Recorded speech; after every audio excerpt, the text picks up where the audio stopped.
गीता अध्ययन के सेशन में आप सभी का स्वागत, जहां हम भगवत गीता के तीसरे अध्याय को राणा सर के साथ दोहरा रहे हैं और हमारे गीता अध्ययन के सदस्य अपने विचार रख रहे हैं। आज बारी है श्लोक नंबर 25 और 26 को दोबारा से रिवाइज करने की। राणा सर से अनुरोध कि सेशन की शुरुआत करें। सर को प्रणाम।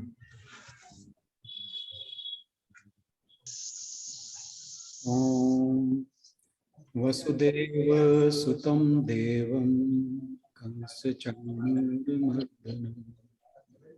देवकी नंदन कृष्णं वंदे जगद्गुरुं। सभी को बहुत बहुत प्रणाम। और तीसरे अध्याय की हम रिवीजन कर रहे हैं। आप सबका पार्टिसिपेशन इसमें अपेक्षित भी है और आप योगदान दे रहे हैं इस रिवीजन में, वो सराहनीय है। अभी तक जिसको भी अलॉट किए गए थे, आशु बहन जरा म्यूट कर देना वाक्य।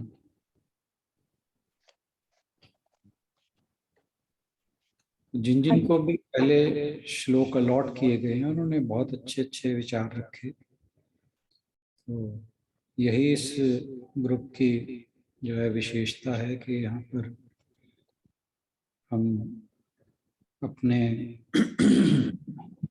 जो भी हमने यहाँ सीखा है उसे एक दूसरे से डिस्कस करके हम एक कलेक्टिवली ग्रो करने का एक हमारा यहाँ पर एटमॉस्फेयर बनता है। तो इसलिए आप सभी से अनुरोध है कि जितना ज़्यादा हो सके, क्योंकि जिनको श्लोक जो हैं अलॉटेड हैं केवल उन्हीं को ही उस पर बोलना नहीं है। वो एक ये कि एक चर्चा की शुरुआत हो जाती है उनके माध्यम से, परंतु अच्छा होगा कि हम सभी उन श्लोकों पे अपने अपने विचार रखें जो जो हमने उसमें ग्रहण किया है। और क्योंकि हमारा दैनिक जीवन का अपना अपना एक्सपीरियंस है हर एक का, और ये श्लोक हमारे दैनिक जीवन से बहुत ज़्यादा रिलेटेड है। तो हम अपने दैनिक जीवन में, अपने व्यवहार में किस प्रकार से अलग अलग सिचुएशंस में हम रिस्पॉन्ड करते हैं या रिएक्ट करते हैं, और ये श्लोक हमें किस प्रकार से उन सिचुएशंस को हैंडल करने में हमारी हेल्प करते हैं, ये हम सब के लिए एक लर्निंग एक्सपीरियंस है। तो I again request everybody to give their comments और give their viewpoint or perspective on every shlok which is being read out here. So thank you so much. और आज की हम चर्चा स्नेह बहन जी के साथ शुरू करते हैं। स्नेह बहन जी 25वां श्लोक लेंगे।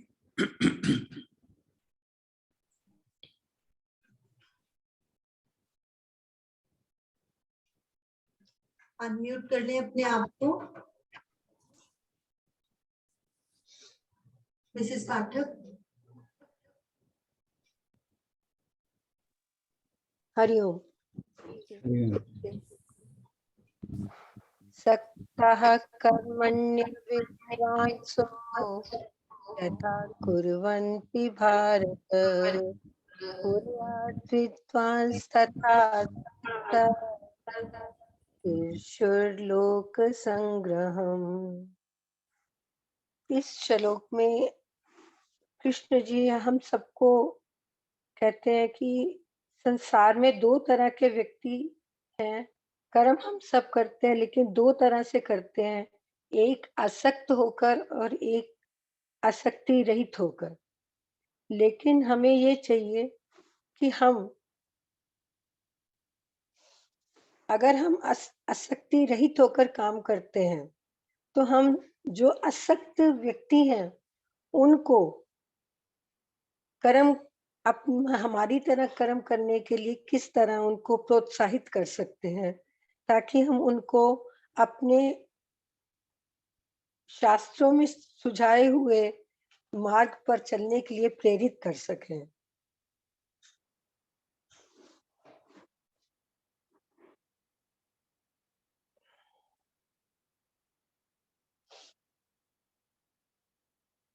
तो नेक्स्ट श्लोक आएगा, न बुद्धि भेदम जन ये दज्ञा नाम कर्म संगिनाम जो शेत सर्व कर्माणि विद्वान युक्तः समाचरण। हमें चाहिए कि जो हम देखते हैं कि जो आसक्ति से पूर्ण होकर व्यक्ति कर्म करता है, वो कितनी लगन से कितने अपने ध्येय बना करके अपने कार्य को कर्म करता है। लेकिन जो आसक्ति रहित व्यक्ति हैं, हम उनको कैसे अपने राह पर ला सकते हैं ताकि वो उसके पूर्ण लाभ को प्राप्त कर सके। तो हम उनको उनके ध्येय से च्युत मत करें, उनको परेशान नहीं करें।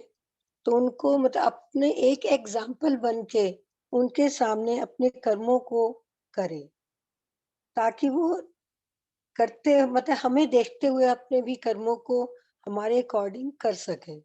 अगर हम उनको उनमें बुद्धि भेद करेंगे, उनको कहेंगे कि नहीं हमारे कर्म अच्छे हैं, आपके अच्छे नहीं है, या उनमें हम दोष दृष्टि देखेंगे, तो उनमें उनकी श्रद्धा मतलब हमारे अच्छे मतलब आसक्ति रहित कामों में श्रद्धा होने की बजाय उनमें भ्रम उत्पन्न हो जाएगा। तो इसलिए हमें चाहिए कि उनमें हम भ्रम मत उत्पन्न करें, उनको उनके अनुसार कर्म करने दें। लेकिन हमने अब ये कि हमने उनको अपने अकॉर्डिंग भी चलाने की कोशिश करनी है। हमें ये सोचना है कि हम उनको अपने अकॉर्डिंग कैसे चला सकें। लेकिन जब वो अपने कर्मों में एक्सपीरियंस करते हैं, जब हम अपनी लगन के अकॉर्डिंग काम कर रहे हैं, जब वो देखते हैं कि कभी एक समय आता है कि वो देखते हैं कि इस काम को करने में मतलब हम कर रहे हैं तो हमें कितना फायदा हो रहा है, जो दूसरे कर रहे हैं, जो आसक्ति रहित कर रहे हैं, वो किस तरह से कर रहे हैं, उनका क्या फायदा हो रहा है। तो वो उसमें कभी ना कभी इन द लॉन्ग रन चलने की जरूर कोशिश करते हैं। अगर हम उनको बार बार मतलब कि रोकेंगे टोकेंगे या उनको कहेंगे कि नहीं हमारा कर्म अच्छा है, उनका अच्छा नहीं है, तो वो शायद वो उसको चाहते हुए भी कर नहीं पाएंगे। इसलिए हमें ये चाहिए कि हम अपने कर्मों को अपनी लगन से करते हुए उनके लिए एक एग्जाम्पल बनकर उनके सामने प्रस्तुत करें, ताकि वो हम मतलब वो भी एक अच्छे शास्त्र विहित कर्मों को करने के लिए प्रेरित हो सके। हमें सिर्फ प्रेरणा देनी है, उनको मार्ग से विचलित नहीं करना। और हमें वो हम तब कर सकते हैं यदि हम अपने मार्ग पर चलेंगे। तो अगर हम खुद ही विचलित हो जाएंगे तो हम उनके लिए एग्जाम्पल नहीं बन पाएंगे। इसलिए हमें हमेशा ये कोशिश करनी चाहिए कि हम अपने कर्मों को पूरी लगन से पूरी श्रद्धा से करें और किसी को मतलब विचलित मत करें और उनको अपनी तरफ से करने दें। लेकिन मतलब ये है कि हम अच्छे एग्जाम्पल बनेंगे तो खुद वो हमारा अनुकरण करेंगे। इसलिए मेरी यही मतलब कृष्ण जी हमें कहते हैं कि आप अपने अच्छे कर्मों की तरफ चलते रहिए, किसी में दोष दृष्टि देख करके अपने उनको भी विचलित मत कीजिए और अपने को भी मतलब अपने ध्यान को भी मतलब कि वो विचलित मत कीजिए।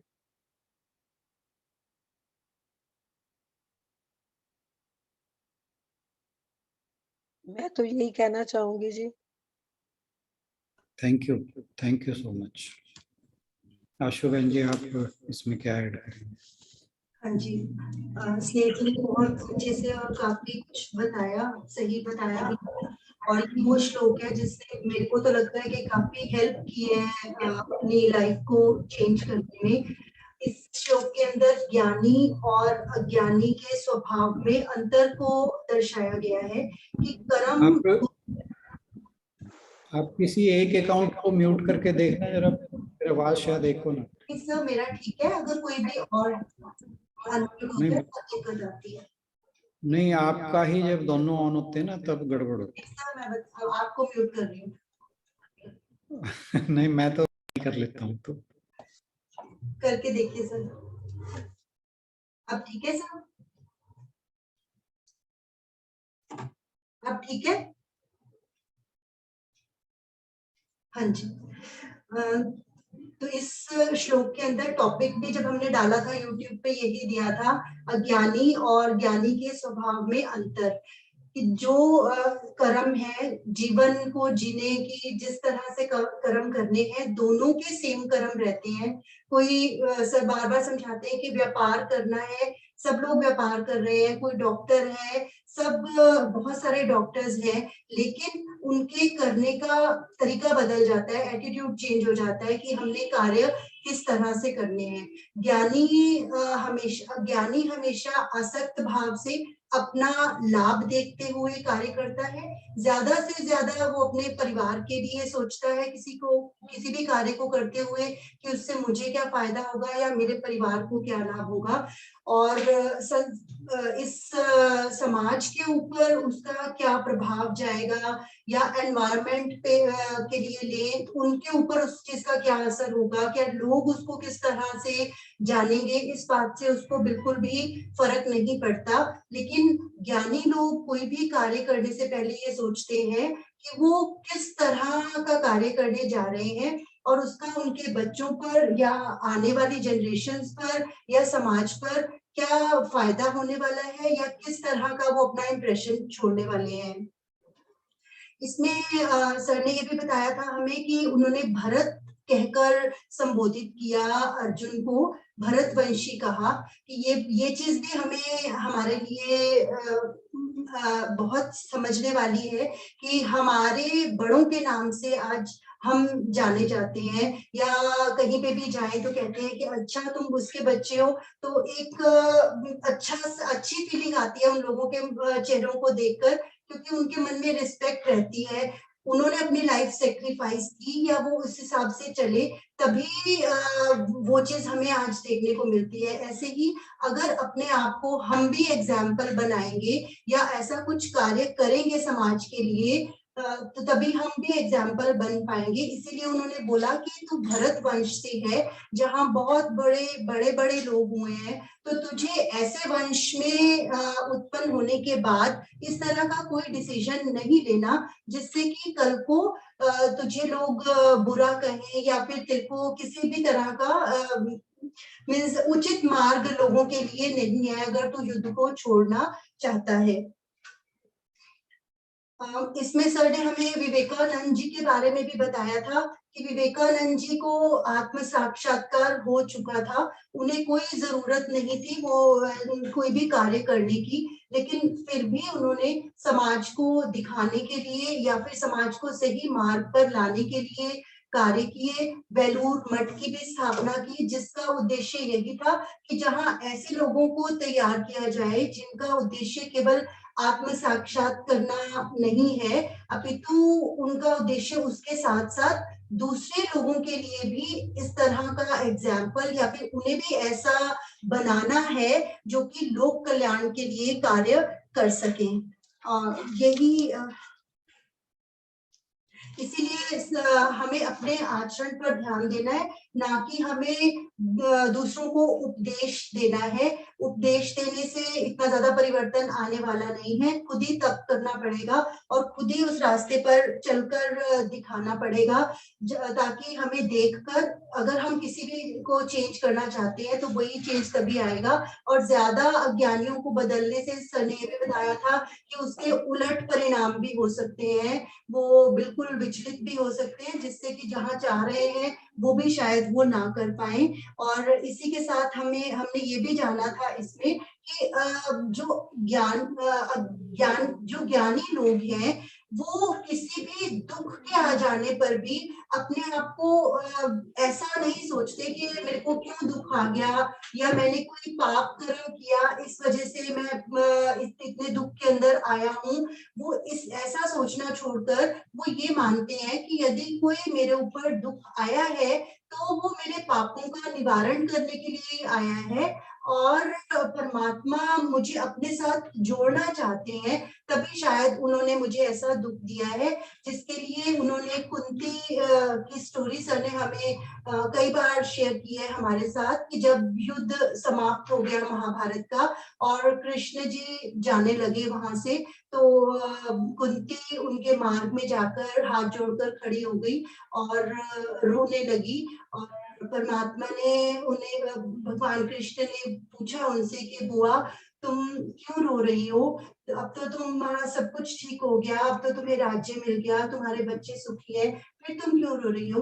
तो कुंती माता ने यही कहा था कि जब तक हमारे ऊपर विपदा थी आप हमेशा हमारे को संभालने के लिए हमारे साथ खड़े हुए थे, लेकिन अब हमारे सुख के दिन आ गए तो आप हमें छोड़कर जा रहे हो, मैं ये कभी नहीं चाहती आप हमारे से अलग हो, इसीलिए मैं परेशान हूँ कि आप हमें छोड़कर क्यों जा रहे हो। ये बहुत प्यारी स्टोरी थी और बहुत लोग जिन पर कभी कभी दुख आए हैं उन्होंने भी बहुत बार यही बात उन्हें कहते हुए सुना गया है।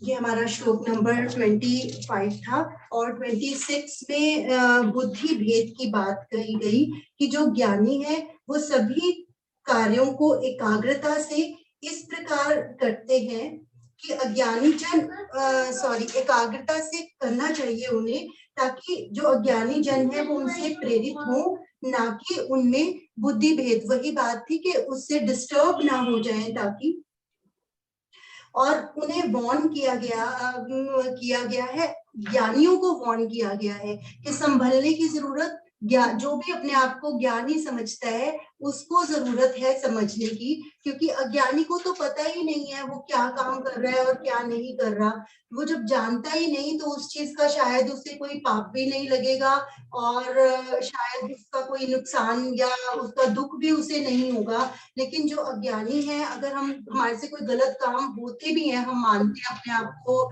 ज्ञानी मानते हैं, तो उसके बाद हम दुखी होते हैं गलत काम करने के बाद भी, तो ज्यादा सतर्कता ज्ञानियों को बरतने की है।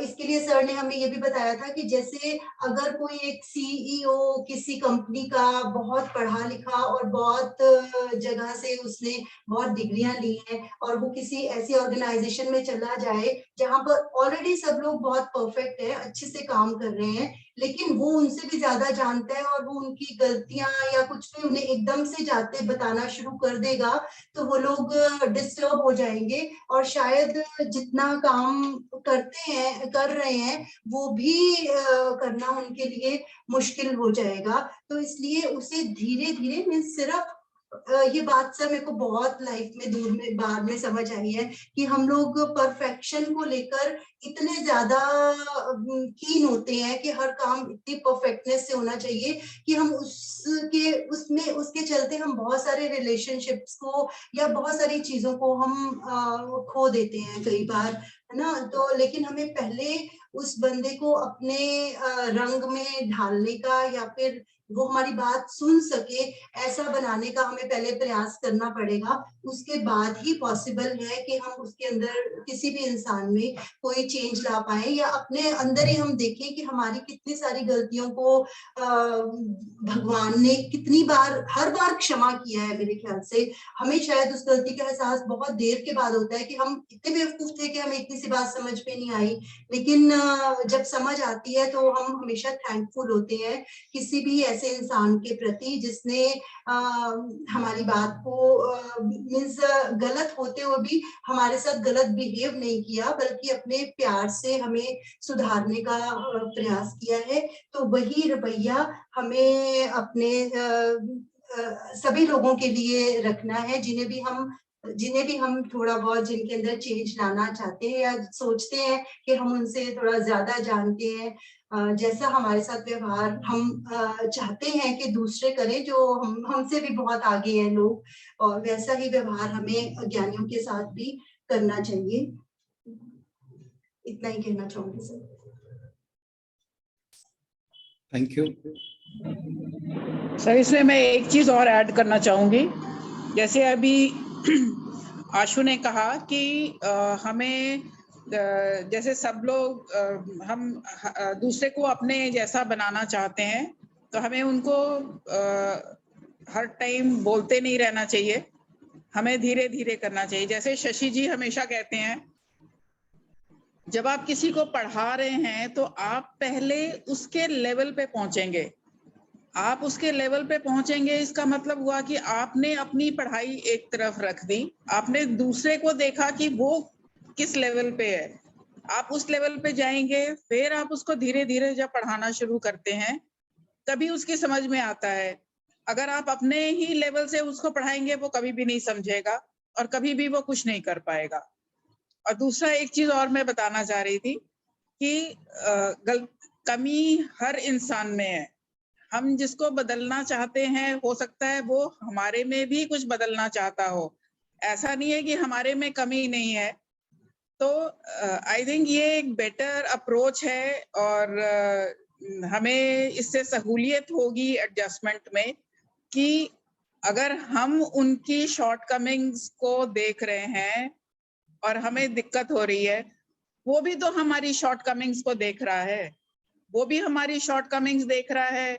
और अगर उसने कुछ नहीं कहा तो वो भी एडजस्ट कर रहा है। जो भी इंसान है हमारे साथ, वो भी हमारी शॉर्टकमिंग्स को एडजस्ट कर रहा है।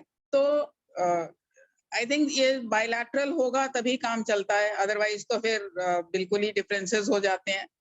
तो जिस तरीके से दूसरे बंदे ने भी हमारे साथ एडजस्ट किया हुआ है, जिसने भी, मतलब any relationship for that matter, चाहे वो बहन भाई की है, चाहे किसी भी तरह की है, अगर वो हमारी शॉर्टकमिंग्स के साथ कंफर्टेबल है तो आई थिंक हम भी उनके शॉर्टकमिंग्स के साथ कंफर्टेबल होंगे, तभी हम उनको आगे चेंज करने की कोशिश कर सकते हैं।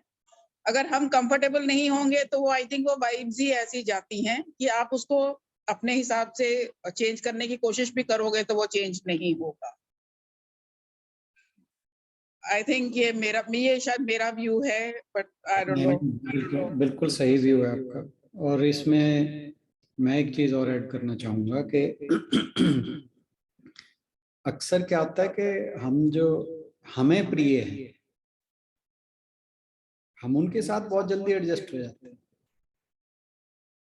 आप ये देखिए, मतलब मेरा भाई बहन हो सकता है, उसमें मेरे पति पत्नी हो सकती है, मेरे माता पिता हो सकते हैं, मेरे बच्चे हो सकते हैं। तो परंतु वही बात कोई दूसरा कर दे तो हम सोचते हैं ऐसा क्यों, है ना। मतलब हम एक ही चीज को हम रिलेशन के हिसाब से अलग अलग मापदंडों से तोलते हैं। तो यहाँ पर भी विचार की जरूरत है। आपने बहुत बढ़िया बात कही है, बस मैं इसको थोड़ा सा यहाँ पे ये एक्सपेंड कर रहा था कि कई बार क्या होता है कि हम सेम गलती जो हमें अच्छा लगे, वो राग वाली बात है कि जहां हमें राग है हम वो सेम गलती वहां इग्नोर कर देते हैं, वहां हम एडजस्ट हो जाते हैं। परंतु दूसरे के साथ हमें एडजस्ट होने में सेम गलती के अंदर प्रॉब्लम होती है। तो अगर हमारा जो पर्सपेक्टिव है वो थोड़ा वाइडर हो तो चीजें और भी ज्यादा इजी हो सकती है हमारे लिए और एडजस्टमेंट्स बहुत आसानी से हो सकती हैं। खैर, any how, thank you so much. कोई और कुछ और ऐड करना चाहे इसमें? क्योंकि ये सारे के सारे श्लोक जो हैं हमारी डेली लाइफ से बहुत ज्यादा कनेक्ट हैं और हम सबके कोई ना कोई एक्सपीरियंसेस ऐसे रहते ही हैं जिसमें हम इन बातों का हमारे साथ कोई ना कोई लेना देना बना रहता है। और जरूर आप किसी का कुछ अपना एक्सपीरियंस हो तो शेयर करें। गीतांजलि बहन कुछ कहना चाह रही हैं? हाँ जी बहन। प्रणाम सर, प्रणाम एवरीवन। सर मुझे ये पूछना है यहाँ पर कि is it okay to think to change someone, मतलब आई मीन हमें ऐसा सोचना चाहिए कि हमें किसी को बदलना है? जी नहीं। कल आपने गांधी की कोट दी थी। जी सर। बस तो पहला थिंग, हाँ, क्योंकि अगर हम उस ब्रह्म तत्व को जानते हैं, अगर हम जानते हैं कि किसी का भी जो बेसिक नेचर है, it's because of sanskara they are carrying from their last birth, तो मुझे लगता है एक्सेप्टेंस का जो भाव है वो जल्दी आता है हमें। देन हमारी अप्रोच भी चेंज हो जाती है। एंड ऑल्सो बजाय किसी को चेंज करने के, मुझे लगता है कि हम अपने जो कर्म है उनको ज्यादा आई मीन अच्छे तरीके से कर सकते हैं और रियलाइज करते हैं इन सब चीजों को। एंड ऑटोमेटिकली मुझे लगता है कि फिर जो आपके आसपास के लोग हैं उनमें भी ये भाव जागृत होने लग जाता है, because it's all about knowing the real self. अगर हम ये समझ जाते हैं, मुझे लगता है तो चीजें सबके लिए आसान हो जाती हैं, चाहे वो आपके आसपास के लोग हैं, क्योंकि हम हमेशा वही देखना चाहते हैं दूसरों में जो हमें अच्छा लगता है। एग्जैक्टली और प्रॉब्लम तो सारी वहीं से शुरू होती है, हमारे डिससेटिस्फैक्शन की, जो सिचुएशंस हमारे कंट्रोल में नहीं होती हैं। सर मुझे यही कहना था बस। थैंक यू, बहुत सही बात कही आपने। एक्चुअली हम जो रिलेशंस हैं हमारे, हम यहाँ पर स्पेसिफिकली रिलेशंस की बात करते हैं, तो हम एक्सेप्टेंस अगर करते भी हैं ना तो टोटलिटी में नहीं करते। जो जैसा है हम सोचते हैं उसमें ये वाला चेंज आ जाए तो ये चीजें मेरे लिए आसान, लेकिन नेचर का हिसाब ऐसा है कि इट इज ऑलवेज चेंज। अब एक व्यक्ति है वो हर चीज अपने हिसाब से सेट कर लेता है, यहाँ पे ये ऐसा होना चाहिए, यहाँ ऐसा होना चाहिए, ये व्यक्ति ऐसा होना चाहिए, मेरी वाइफ ऐसी होनी चाहिए, बच्चे ऐसे होने चाहिए, पेरेंट्स ऐसा होना चाहिए, या मैं ऑर्गेनाइजेशन में हूँ कि ये मेरा जो जूनियर है ये ऐसा होना चाहिए, ये सपोज उसने वो सब सेट कर, but you know that world is ever changing. वो हर समय बदल रहा है, हर क्षण बदल रहा है। उसने जैसे ही सेट किया, after a few moments the things will go और वो बिल्कुल चेंज हो जाएंगे, और वो जो सेटलमेंट थी उसकी वो सारी की सारी तहस नहस हो जाएगी।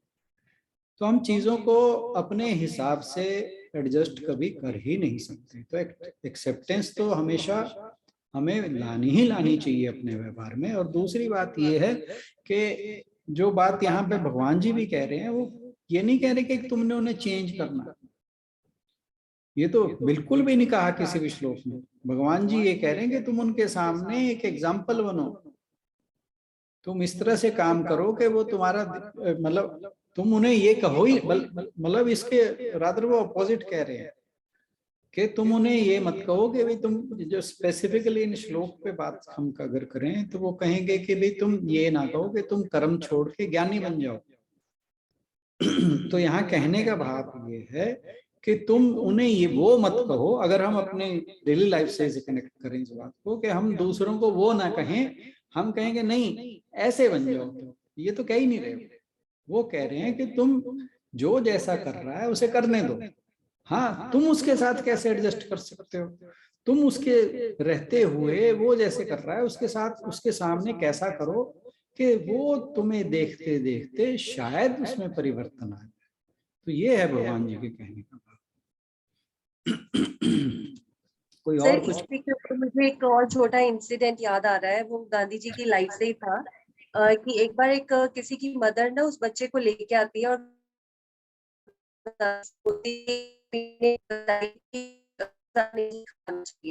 तो गांधी जी ने बोला ठीक है आप इसे कुछ दिन के बाद लेके आना तो मैं इसे समझाऊंगा। एंड देन वो थोड़े दिन के बाद आती है तो गांधी जी ना उनसे समझाते हैं बच्चे को कि उसके क्या नुकसान है। एंड उनकी मदर पूछती है उस बच्चे की कि आपने ऐसा क्यों किया, कि इतने दिन बाद ही क्यों बोला, ये तो आप तब भी बोल सकते थे।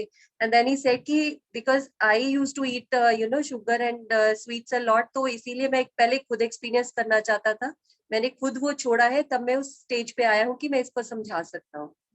बिल्कुल सही बात।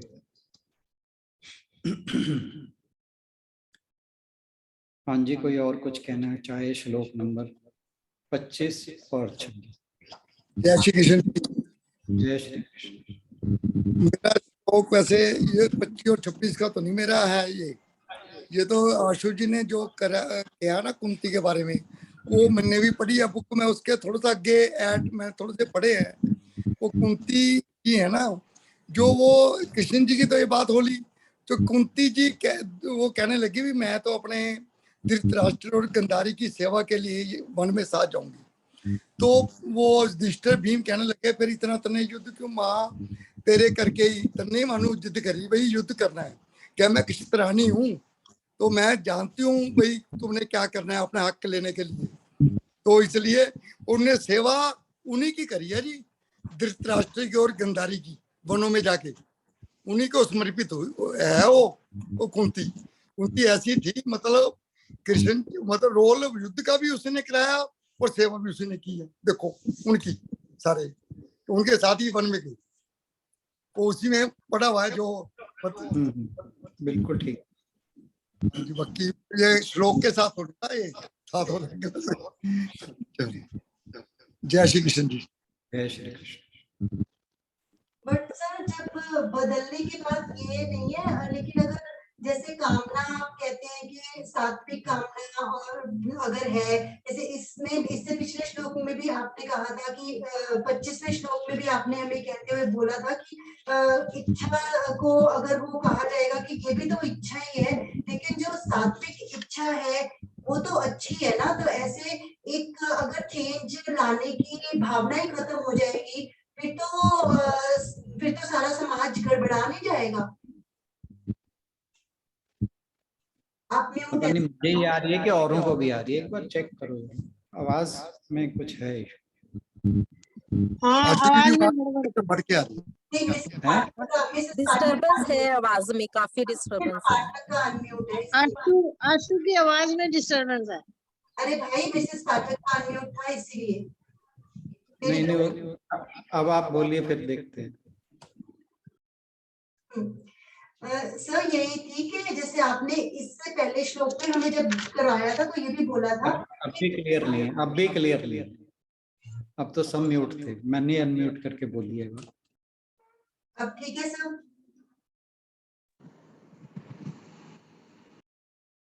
अब ठीक है मेरे ख्याल से। Now it's better. एक भी अनम्यूट होता है तो सब गड़बड़ हो जाती है, इससे नहीं प्रॉब्लम हो रही है। तो सर जैसे आपने बताया था कि जब इच्छा है, दीदी भी बताते हैं कि जो इच्छा फिर हो गई है, जरा सुनीता बहन जी को करो अनम्यूट ना, म्यूट।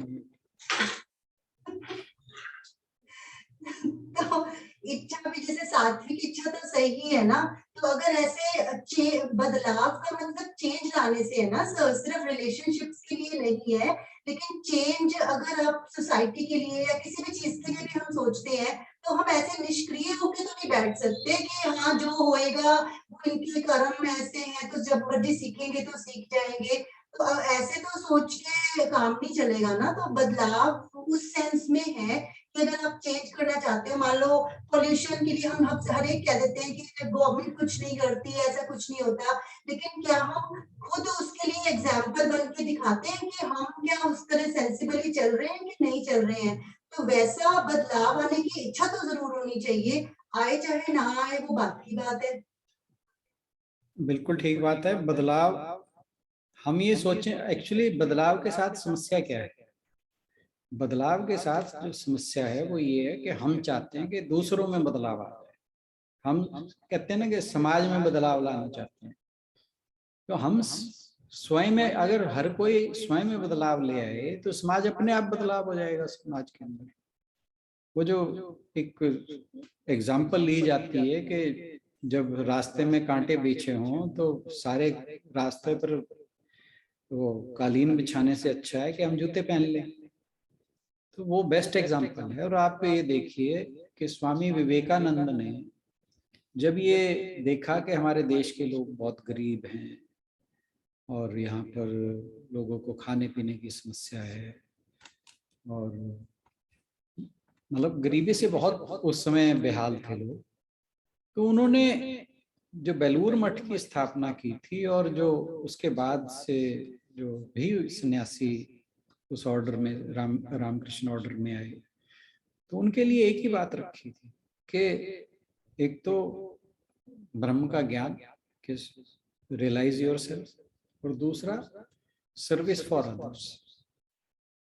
तो उन्होंने वो करके दिखाया। ये नहीं कि वो चाहते थे कि यहाँ से गरीबी हट जाए और बस यही सोचते रहे कि भाई गरीबी हटाओ, गरीबी हटाओ, गरीबी नहीं, उन्होंने करके दिखाया।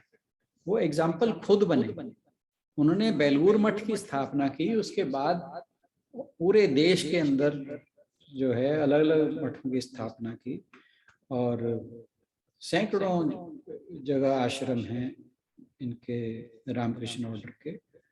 और उनका एक ही उद्देश्य है कि लोगों की सेवा कैसे की जाए और लोगों में उत्थान कैसे लाया जाए और जो वेद उपनिषदों का, वेदांत खास तौर पे उसका प्रचार कैसे किया जाए। तो उन्होंने सिर्फ बातें नहीं की, उन्होंने ये नहीं कहा कि देश के अंदर बदलाव आना चाहिए, उन्होंने वो बदलाव करके दिखाया। तो एग्जाम्पल जो है ना वो ज्यादा इम्पोर्टेंट है, बजाय हम भाषण देते घूमे कि ये होना चाहिए, ये होना चाहिए, समाज में ये दिक्कत है तो ये होना चाहिए। तो अगर सर ये भी है कि हमें एग्जाम्पल तो बनना ही है, जो जैसा हम चाहते हैं उस तरह का एग्जाम्पल हमें बनना ही है। और फिर माइल्डली या ढंग से कोई ऐसा तरीका भी सोचना है कि दूसरे को उस राह पे ला कैसे सकते हैं। मान लो मैं घर साफ रखना चाहती हूँ, घर में बच्चे हैं छोटे, वो नहीं साफ रखते, तो मैंने घर तो साफ रखना ही है और उसको भी बताना है, देखो अगर ऐसे तुम जगह जगह पे खाना गिरा देते हो बेटा, चूहा आएगा, चूहा आपको आपकी बुक्स काट लेगा, कपड़े काट लेगा। तो इसीलिए साफ रखना है। मतलब एक तरीका बताना पड़ेगा हमें कि हम कैसे ला सकते हैं। और तरीका ऐसा होना चाहिए जो कि जबरदस्ती वाला ना हो, उसके उस किए हुए काम के जो ठीक नहीं है उसकी गलतियां या कमियां बताई जाएं और अच्छे काम की अच्छाइयां बताई जाएं और कन्विंस हो जाए, इस तरीके से बताई जाएं कि जो दूसरा बंदा है वो कन्विंस भी हो जाए अच्छे काम से। सबसे पहली बात तो इसमें भी यही है कि हमें एग्जाम्पल खुद सेट करनी पड़ेगी। जी, पहले तो एग्जाम्पल खुद सेट करना ही है और फिर तो बताना भी है कि हम क्यों कर रहे हैं। जैसे आत्म साक्षात्कार की बात है या कर्म कांड जो है, ऐसा इस कुछ श्लोक में बताया गया आगे के पीछे कहीं पे कि हमें क्या करना है कि सकाम कर्म से जो लोग कर्म कांड करते हैं, मतलब यज्ञ करते हैं या पूजा करते हैं या रोज मंदिर जाते हैं, 40 दिन का चलिया रख लिया, मेरा ये काम हो जाएगा तो मैं 40 दिन का चलिया रख लेते हैं। तो इस काम से मना नहीं करना है उनको, तुम रखो, अच्छी बात है, कम से कम इस तरीके से वो मंदिर तो जा रहे हैं, भगवान की तरफ थोड़ी सी तो उनकी इच्छा हुई जाने की। और फिर ये काम करते करते आत्म साक्षात्कार की तरफ उनको लेके जाना है। मतलब कि ये कर रहे हो, बहुत अच्छी बात है भाई तुम ये कर रहे हो, लेकिन ये सोचो कि भगवान जिसको मंदिर में देखने जा रहे हैं यहीं दिख जाए, अपने मन में ही दिख जाए तो कितना अच्छा। इस तरीका, कोई ऐसा तरीका ढूंढना है कि उसको ये समझा सके कि आत्म साक्षात्कार में मजा कितना है।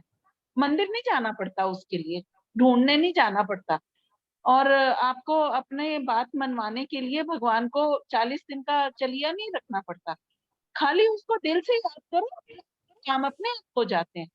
इस तरीके का कोई हमें ढूंढना पड़ेगा कन्विंसिंग वे कि कैसे हम किसी को इंड्यूस कर सकते हैं इस तरफ। भगवान जी यहाँ पे यही वार्निंग दे रहे हैं हमारे जैसे, वो ये कह रहे हैं कि मना नहीं करना है। अगर तुमने ये कह दिया ना कि अभी आत्म साक्षात कर लो और मंदिर जाना छोड़ दो, मंदिर जाने की जरूरत नहीं रहेगी। नहीं नहीं, ये नहीं छोड़ना तो कहना ही नहीं है। हाँ, तो वो ये कह रहे हैं कि वो करेगा क्या कि वो आत्म साक्षात्कार तो उससे होएगा नहीं, क्योंकि वो तो नहीं, स्टेज पे पहुंचा नहीं, ये तो कहना ही नहीं है, वही मैं कह रही हूँ। मंदिर वो पहले छोड़ के बैठ जाएगा। ना ये तो कहना ही नहीं है, वो काम तू करते चल, वो तो बहुत अच्छा कर रही है, यही कहना कि जो तुम कर रहे हो वो तो बहुत अच्छा कर रहे हो। बिल्कुल बिल्कुल बिल्कुल।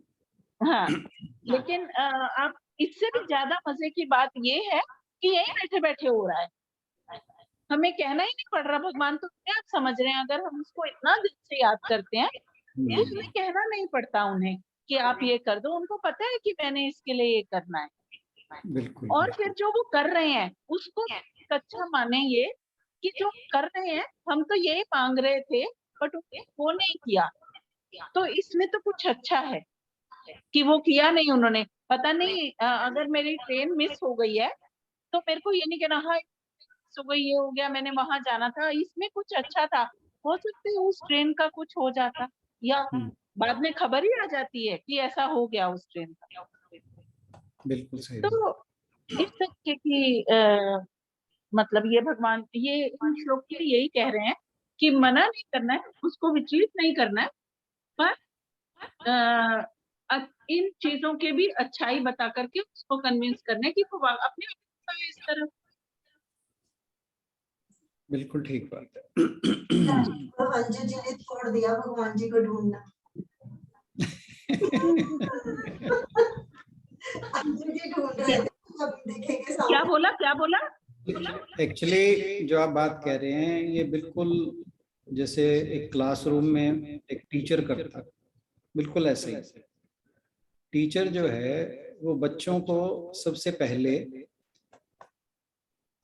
मतलब जो अपनी बात शुरू करता है वो बच्चों के लेवल से करता है। उसे पता है कि जो मेरा लेवल। आप एक चीज देखिए, आपने बहुत बार देखा होगा कि जो बहुत ही ज्यादा इंटेलिजेंट लोग होते हैं, अगर वो टीचिंग प्रोफेशन में आ जाते हैं तो जरूरी नहीं कि वो बहुत अच्छे टीचर सक्सेसफुल नहीं। हाँ जी। और कई बार जो थोड़े ठीक ठाक से पढ़ाई में लोग होते हैं और वो बहुत अच्छे टीचर बन जाते हैं। तो समस्या कहाँ पे है? समस्या वही है कि जो ज्ञानी है वो जो अज्ञानी है। अब यहाँ पे बच्चे जो हैं उन्हें हम अज्ञानी ले सकते हैं और टीचर जो है उसे ज्ञानी ले सकते हैं।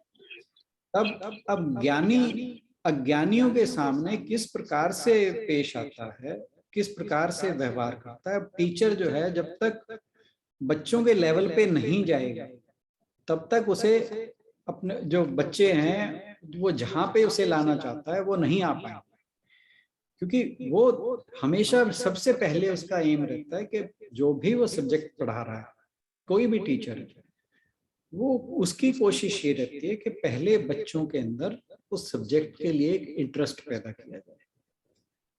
तो जो उसने पढ़ाना है, जब उसके अंदर इंटरेस्ट पैदा हो जाएगा फिर वो धीरे धीरे वो जो उसकी एंट्री केसेस हैं, जो उसमें डिफिकल्ट चीजें हैं या थोड़े हायर लेवल की चीजें हैं, वहां तक वो फिर उसको धीरे धीरे लेके जाएगा, क्योंकि अब लेवल का डिफरेंस है। बच्चा जो है वो अलग लेवल पे सोचता है और टीचर जो है जिसने इतना पढ़ चुका है, जिसने 15-20 साल जो है उसमें पढ़ाई में लगाए हैं, डिग्री इकट्ठी करने में लगाए हैं, तो वो उस लेवल तक उस बच्चे को लाने के लिए पहले उसे बच्चे के लेवल पे जाना पड़ेगा। और अब आप एक डॉक्टर का एग्जांपल लो। डॉक्टर एक मरीज उसके पास आता है तो सबसे पहले उसे कहेगा कि भाई तो ये चीजें खाओ। वो कभी नहीं कहेगा कि तू सारा कुछ खाता रहे और ये दवाई लेता। हालांकि आजकल थोड़ी सी चीजें डिफरेंट हो गई हैं, बट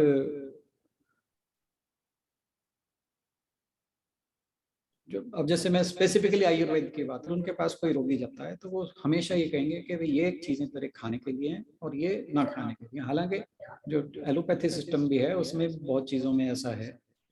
तो वो पहले क्या करेगा कि उस जो पेशेंट है उसका शरीर जिस रोग से उसे मतलब ग्रस्त है व्यक्ति, पहले उसकी कोशिश रहेगी कि इसको थोड़ा सा इसके रोग की जो इंटेंसिटी है वो कम की जाए। फिर उसे जो है उसकी हेल्थ बनाने के लिए बाकी चीजें दी जाएं। तो सबसे पहला जो एम है वो उसको उस लेवल तक लाना रहता है, और यही एक टीचर की भी बात होती है। तो मतलब ज्ञानी और अज्ञानी की जो यहाँ पर डिफरेंशिएशन भगवान जी ने की है वो यही है कि जो आत्मज्ञानी है वो उसके अंदर जो उच्च आचरण है, जो उस अपने उच्च आचरण के द्वारा वो दूसरों के सामने एक मार्गदर्शक का काम कर सकता है। उन्हें परोपकार करना सिखाए, उन्हें सेवा करना सिखाए। अब जो अज्ञानी है और ज्ञानी है, अगर हम इस श्लोक के पर्सपेक्टिव से देखें उनमें फर्क क्या है, पहले तो हमें ये समझने की जरूरत है। क्योंकि काम ज्ञानी भी कर रहा है, उतनी लगन से कर रहा है, और अज्ञानी भी कर रहा है, लेकिन दोनों का उद्देश्य अलग है। जो ज्ञानी है वो सिर्फ और सिर्फ लोक संग्रह के लिए काम कर रहा है, और जो अज्ञानी है वो अपने संग्रह के लिए कर रहा है। वो उसे कुछ पाना है, कुछ धन कमाना है, कुछ संपत्ति इकट्ठा करनी है, अपने परिवार के लिए कुछ करना है। तो वो चाहता है कि जो मैं कर रहा हूँ उसका मुझे ये फल मिलना चाहिए, और अपने सुख के लिए वो करता है, अपने परिवार के सुख के लिए करता है। उसके लिए चाहे उसे दूसरों के लिए दूसरों को दुख भी देना पड़े, तब भी वो अपने सुख, अपनी सुविधा, अपने जो अचीवमेंट है उसके लिए, आजकल जैसे जो आजकल के कंपटीशन को क्या कहा जाता है, गला काट कंपटीशन। उसका मतलब क्या है? इसका मतलब यही है कि भाई मैंने जीतना है, मैंने अचीव करना है, चाहे मैं दूसरे के सर के ऊपर पांव रख के करूं। तो ये स्वार्थी है, ये अज्ञानी है। ज्ञानी भी यही काम कर रहा है, ऐसा नहीं कि ज्ञानी कुछ और कर रहा है, ज्ञानी भी यही कर रहा है, परंतु वो दूसरों को हेल्प करते हुए करता है। अब मान लो मैं कोई एक ऑर्गेनाइजेशन की बात करता हूँ, उसमें दो तरह के लोग हैं, एक ज्ञानी है, एक अज्ञानी है। ज्ञानी सोचेगा कि मैं इस ऑर्गेनाइजेशन की जो लीडर है वो फटाफट चढ़ता जाऊं, चाहे दूसरों का कितना नुकसान करके चढ़ जाऊं। वहीं पे जो अज्ञानी होगा वो क्या सोचेगा?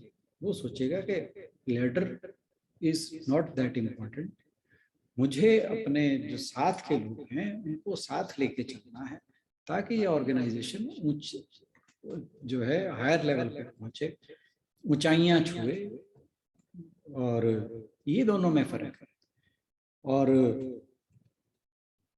उसको देख देख के, उसको अगर वो एग्जाम्पल की तरह काम करता है, इस तरह से काम करता है, तो दूसरों के ऊपर, जो उसके साथ काम करने वाले हैं, उनके ऊपर भी असर पड़ता है। यही भगवान जी यहाँ पर कहना चाह रहे हैं। और जो 26वां श्लोक है, इसमें तो उन्होंने साफ कहा है कि जो समाज के, देश के जो मार्गदर्शन करने वाले लोग हैं, लीडर लोग हैं, उन्हें किस प्रकार का व्यवहार करना चाहिए। या ये श्लोक बेसिकली है ही उसमें, चाहे वो किसी भी फील्ड में काम कर रहे हो, कि उसे जो आने वाली जनरेशन है उसे कैसे गाइड करना चाहिए। तो वो कहते हैं कि जो अज्ञानी है उनके दिमाग को विचलित नहीं करना। तो ये ध्यान रखना है कि अब जो अज्ञानी है उसके मन में तो ये बसा हुआ है कि ये संसार जो है ये सुख भोगने के लिए, और अगर तुम यहाँ पे रह के ऐश कर सकते हो, तो ये जो थिंकिंग है, तो उसमें क्या है, फिर वो जो कुछ भी करता है वो सब कुछ उस ऐश को प्राप्त करने के लिए करता है। वो मिले ना मिले वो अलग बात है, पर उसका जो करना है वो सब कुछ है। और उसके लिए ना तो आगे का कोई लोक है, ना कोई स्वर्ग है, ना कुछ नर्क है। क्यों?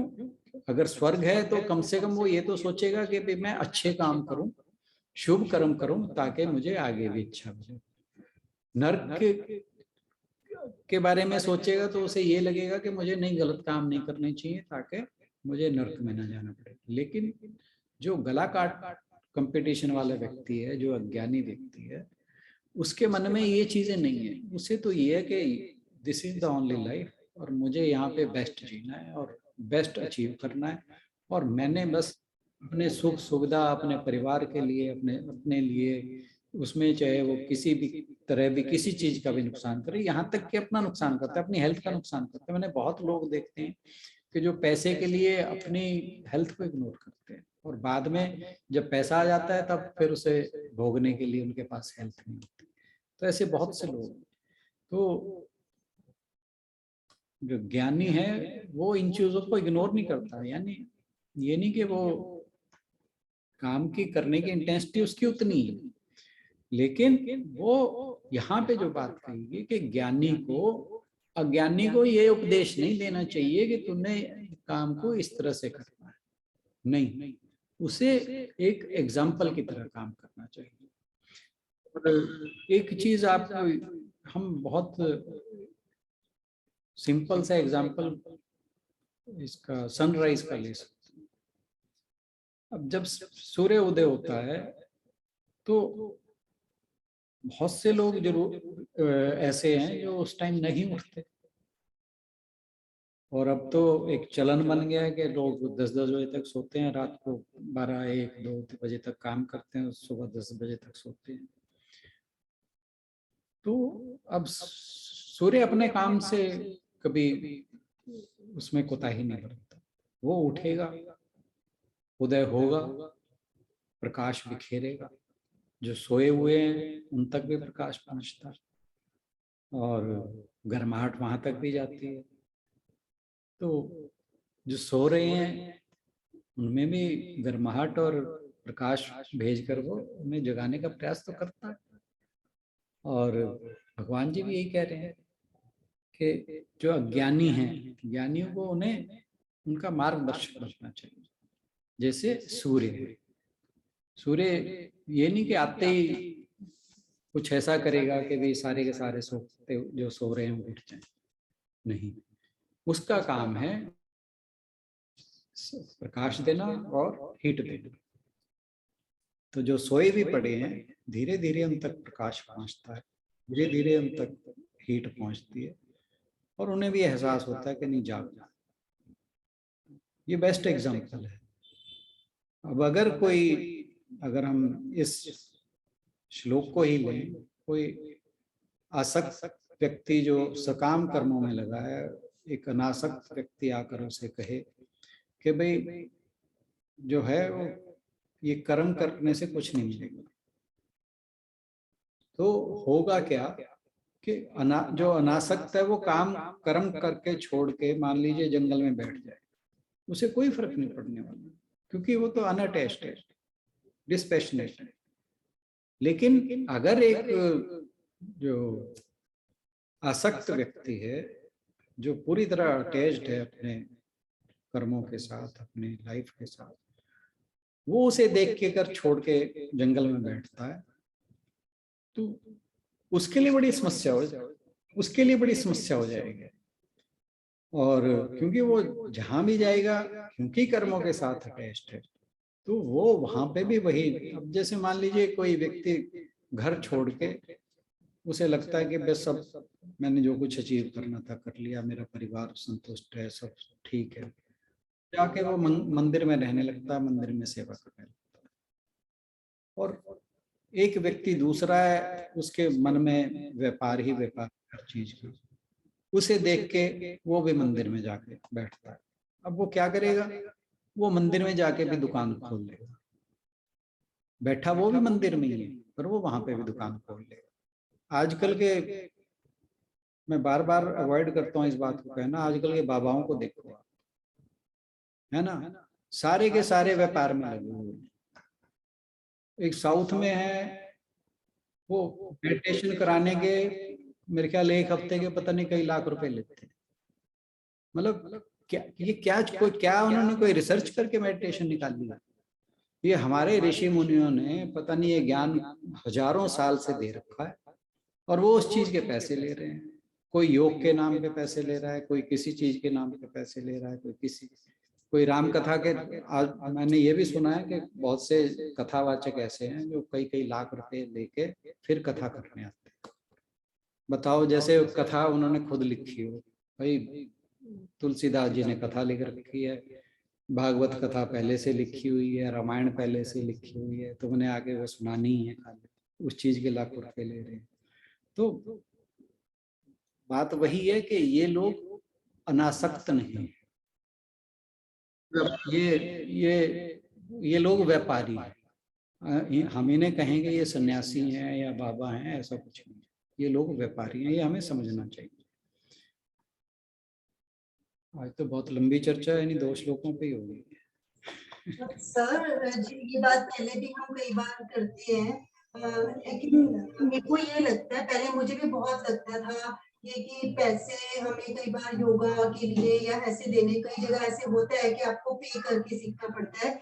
लेकिन सर फिर कई बार ये मन में आता है ना कि जब आप जो लोग क्लब्स में जाते हैं या गलत काम, वहां पे भी तो पैसे स्पेंड करने पड़ते हैं उन्हें, लेकिन कईयों को पैसे स्पेंड करके ही और वो 5 स्टार्स ट्रीटमेंट मिलने के बाद ही उनको उस चीज का मजा आता है। तो मुझे लगता है कि अगर उन लोगों को उस समय वो प्राप्त हो रहा है तो भी क्या बुराई है ना, गलत काम तो नहीं ना सिखा रहे वो पैसे लेके, सही काम तो सिखा ही रहे हैं। वो आपकी बात ठीक है कि वो जिस व्यक्ति को इन चीजों को सीखने के लिए 5 स्टार फैसिलिटी चाहिए, इसका मतलब है उन्हें इन चीजों की कोई जरूरत नहीं। ये भ्रांति अपने दिमाग से बिल्कुल निकाल देनी चाहिए। ये उनके लिए प्रेस्टीज इशू है कि हम वहां गए थे, हमने वहां का कोर्स किया, या हम उस चीज के मेंबर हैं, उस ऑर्गेनाइजेशन में हम अटैच्ड हैं। मतलब बहुत सारी जगह का मैंने देखा, एंड एक्चुअली ये मेरा पर्सनल टेक अवे है कि I avoid going there, I avoid to going to people या ऐसे गुरुजी के पास। जैसे बहुत बार ये कहा गया कि आपको नाम लेना चाहिए, आप क्यों नहीं लेते हैं, आप जाते नहीं है। तो एक्चुअली यही रीजन है, क्योंकि वहां जाके मतलब मेजॉरिटी जो मैंने देखा, they are more into this कि हम we are a part of this organisation, why you are a part, why you went there, what achievement या what benefit you are getting, वो इमटेरियल है। I am a part of this organisation, that is all. वो जो intention है या वो जो motive है, आई थिंक वो गलत है। और यही वो लोग वो प्रोपगेट भी यही करते हैं कि आप हमारे पास आओगे तो आपको ये बेनिफिट होगा, जबकि अगर आप इस तरह से जाते हैं तो आपको बेनिफिट नहीं होता है unless you are fully inclined yourself. आपका पूरी तरह आप खुद नहीं इस चीज में हो कि नहीं मेरे को ये काम करना है और मेरा ये होना चाहिए, तब तो फिर आप कहीं भी जाएंगे। आप घर बैठ के सुनेंगे तो भी आपको उतना बेनिफिट होगा, आप कहीं भी जाएंगे आपका बेनिफिट होगा। बट मेजरली यहाँ पे, मैं सबका नहीं कह रही, मतलब हो सकता है वहां पे भी कुछ लोग होंगे जो बहुत अच्छे हैं और दे वर प्रॉपर्ली मोटिवेटेड, ऐसा नहीं है कि नहीं मोटिवेटेड है, बट देयर मेजॉरिटी जो है वहां पे that is just going for the name सेक कि बाहर बैठ के अगर वो डिस्कस कर रहे हैं, अच्छा आई am a part of that group, बस मेनली उनका वो एक प्रेस्टीज इशू है मोर। तो जिसको अध्यात्म में 5 स्टार फैसिलिटी चाहिए ना, वो अध्यात्म में नहीं जा रहा। बस ये मोटी सी कहानी समझ लो, उसके लिए अध्यात्म कुछ नहीं है। अध्यात्म का मतलब ही त्याग है भाई। सबसे पहले तो हमें ये समझने वाली बात है, अगर मन में अभी भी वो 5 स्टार के दिमाग में है तो इसका मतलब है हम अध्यात्म से नहीं जुड़े हुए, हम उन्हीं भोग विलासों से ही जुड़े हुए हैं, फिर तो हम विषयों से ही जुड़े हुए हैं। ये बिल्कुल समझने वाली बात है, ये तो दिल में उतार लो। आपने उस दिन भी एक वो इसी तरह की बात की थी सक्सेस वाली। और आप ना वहां पे हो और जो बिल्कुल नीचे पे है ना, आप उनको एक वो टेस्ट कराने के लिए अगर उन्होंने पैसे खर्च के भी अच्छी चीज टेस्ट की, हो सकता है बहुत देर बाद उन्हें उस चीज 5 स्टार की जरूरत ना लगे, लेकिन अगर उन्होंने पैसे खर्च के भी वो चीज एक बार टेस्ट कर ली तो उसमें भी क्या बुराई है? पूछ रही हूँ। मैं बहुत से लोगों को जानता हूँ जो वो टेस्ट करके आते हैं। वो टेस्ट जो है वो, आपने खीर खाई, आइसक्रीम खाई, वो टेस्ट कितनी देर रहा बताइए? और यही उनके साथ भी होता है। मैं पर्सनली बहुत लोगों को जानता हूँ ऐसे लोगों को, वो बिल्कुल आपने सही वर्ड यूज किया कि उन्हें टेस्ट कर लेने दो, वो टेस्ट तक ही रह जाते हैं, उसके बाद सब कुछ ऑल स्क्वायर अप टू 0।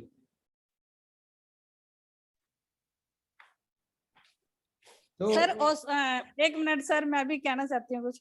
जरूर जरूर सर, ओशो की थ्योरी भी तो यही कहती है ना, कहती पहले आप अपने सब कुछ भोग लो, उसके बाद जब आपकी तृप्ति हो जाए तो परमात्मा की तरफ जाओ, यही कहते हैं ना वो भी। नहीं, सारे ग्रंथ यही कहते हैं। हाँ जी, मतलब सिर्फ ओशो की बात नहीं है। हाँ जी। ओशो हमें कई बार ये लगता है कि वो बड़ी रेवोल्यूशनरी सी बात कर जाते हैं। नहीं सर, बहुत थ्योरी गुड है उनकी। हाँ जी, बहुत। हाँ, वो कई बार हमें लगता है कि वो बड़ी अजीब सी बात कह गए, पर बातें बड़ी गूढ़ कहते हैं, इसमें कोई दो राय बहुत नहीं। गुड सर, बहुत बहुत। तो बल्कि एक बार मैं मुरारजी बापू को सुन रहा था, तो उन्होंने कहा था कि इस देश के अंदर ओशो को गालियां देने वाले बहुत हैं, और कह रहे कि जो सबसे ज्यादा गाली देते हैं उन्हें, वही रात को उनको सुन के अगले दिन प्रवचन में वही बोलते हैं। तो और ये फैक्ट है। फिर मैंने इस चीज को इसको एक्सप्लोर करने की कोशिश करी, and it was a fact. बहुत दुनिया थी जो उनको गाली देती थी, और उनके प्रवचन सुनो तो बिल्कुल डिट्टो वही बातें कोट की हुई होती थी। बिल्कुल, उन्होंने 100 साल पहले जो चीज लिखी है वो आज हो रही है सर। वो हमारे पहले जो भी ज्ञानी हैं, जो भी जिन्होंने भी भगवान को रियलाइज किया है, उनकी किसी भी समय की बात ले लो, वो हमेशा ही सच निकलती है, क्योंकि जो सच है वो तो नित्य है, ठीक है ना। झूठ ही एक ऐसी चीज है जो नित्य है। हाँ, आप ये देखो, अब 3-4 बाबा तो जेल के अंदर हैं, उनकी बातें सुनो वो क्या कहते हैं, और आज वो बैठे जेल के अंदर। तो हमें कहीं ना कहीं सजग भी होना पड़ेगा इन चीजों को लेकर, और खास तौर पे ये जो गुरु बनाने वाला चक्कर, इसमें तो बहुत ज्यादा केयरफुल रहने की जरूरत है। और खास तौर पे मैं देखता हूँ कि एक तो लेडीज के अंदर बड़ा फैशन है, कहना नहीं चाहिए, लेकिन आप ऐसे लोगों के पास कभी भी देखो, उनके जो ऑडियंस होगी उसमें मेजॉरिटी लेडीज की होगी। मैं ये नहीं कहता कि आदमी नहीं होते। तो ये जो गुरु बनाने वाली प्रथा है, और फिर मैं अपनी फैमिली में से भी देखता है, हमारे जो पुराने दादियों के टाइम के बातें बता रहा हूँ मैं, तो मैं देखता था कि वो झुंड का झुंड, अच्छा तेरा वो गुरु है, तेरा वो गुरु है, तूने नहीं बनाया अब तक, तो सारे के सारे लाइन से जो भी पता लगा उसके पीछे गुरु बनने चल देते। तो गुरु सर बनाना एक बात और भी है, अगर जी, हम मन से, अगर हमारे मन इस तरफ है ना, मतलब दिलो दिमाग से अगर हम चाहते हैं भगवान जी की तरफ आना, तो कोई रास्ता तो जुटा ही देते हैं। ये बिल्कुल तो मेरा पर्सनल बिल्कुल एक्सपीरियंस बिल्कुल अपना, कि मेरे को इस ग्रुप के साथ भगवान जी ने जोड़ दिया। अब कोई ना कोई ऐसा रास्ता, या हमारी बातचीत उन्हीं लोगों से होती है, या क्योंकि नेचर ऐसी है इसीलिए मैं उन्हीं लोगों को पसंद करती हूँ, मेरी चलती उनके साथ है। ये अपनी बात तो मैं कर ही रही हूँ, मतलब ऐसा देखा भी है कि भगवान कोई ना कोई रास्ता बना ही देते हैं इन लोगों के साथ जुड़ने का। बिल्कुल सही बात है। तो अपने आप मिल भी जाता है। पर सर गीतांजलि गांधी कुछ कहना चाह रही थी। आज का श्लोक तो हमने ले लिया ना, ज्ञानी और अज्ञानी। तो हो सकता है वो अज्ञानी है, लेकिन वो अगर वो किसी भी उससे जा रहे हैं, हमने कहा है ना हमें उन्हें हटाना नहीं है। अगर हम उन्हें यही कहने लग जाएंगे कि नहीं वहां जाने का कोई फायदा नहीं है, या वो सब पैसे खर्च करके वो चीज सीखने का कोई फायदा नहीं है, मीन्स मैं अपना आप तो हमें अब मिले हो ना। तो वो एक टाइम ऐसा था जब कई बार इतना इतना कोई ऐसा सिचुएशन थी या इतना डिप्रेस थी मैं, तो मैं डॉक्टर के पास अपनी जैसे गई, जहाँ से फिजियोथेरेपी करवाती थी, उन्होंने बोला नहीं आपको फिजियोथेरेपी की जरूरत नहीं है, आप उन्होंने मुझे भेजा आर्ट ऑफ लिविंग में, उन्होंने मुझे भेजा कि वहां जाओ और अपना वो कोर्स करके आओ। और वाकई से मेरे को उससे बहुत बहुत रिलीफ मिला था। मैं ये नहीं कहती कि मेरे को, तब मैं सोच रही थी कि मैं पैसे इतने कैसे खर्चूं, मुझे लगा नहीं कोई बात नहीं, मैं कपड़े कम सिलवा लूंगी, लेकिन अगर इसका फायदा है तो मुझे ये करना है। और वो कोर्स में से वो उन्होंने चाहे वो अपने आए पैसे लेके सिखाई, लेकिन एक टाइम के लिए तो सब उससे रिलीफ मिला था, ये तो नहीं मैं कहूंगी कि नहीं मिला था। तो वो हमेशा हमें कोई ऐसा सिंपल बंदा मिल जाए जो बिना पैसे लिए सिखाए, हमेशा भी तो पॉसिबल नहीं है ना सर। नहीं, देखिए ये एक स्पेसिफिक सिचुएशन होगी, ठीक है, बट मैं इन चीजों में बिल्कुल विश्वास नहीं करता।